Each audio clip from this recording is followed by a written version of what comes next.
Okay. Do you think when Bangladesh asked to be allowed to play in a different country, given that Sri Lanka is already hosting a couple of groups in this World Cup, that they should have been allowed to do that, that some sort of dispensation ought to have been made? Well, there's two answers to that. On principle, no, they shouldn't be able to say, I'll play here and I won't play there. On the other hand, since last year, put me right if I'm wrong, but I recall that in the Champions Trophy, India made exactly the same demand about not going to Pakistan. Yes, they played in the UAE.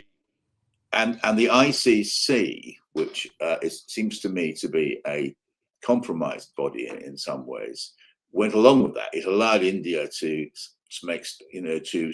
basically get incredible favoritism on that issue of not playing in Pakistan, and now to not allow, having given in once, it might as well give in twice.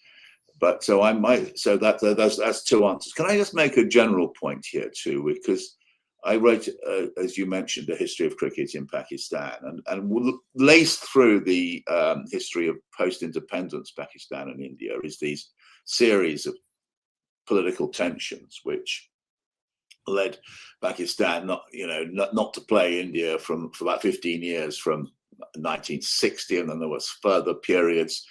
But the key point is that although the politicians saber rattle, when they do play, there's incredible warmth between the spectators on either side.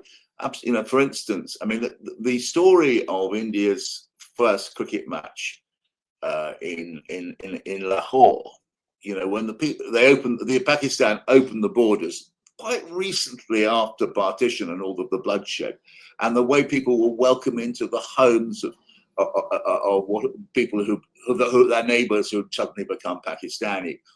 It's very moving. And the same thing happened at the start of this century when India travelled up to play a series of matches against Pakistan, hosted by Sharia Khan, the foreign minister. And these all worked really well. And so what we're seeing here is the elites behaving badly.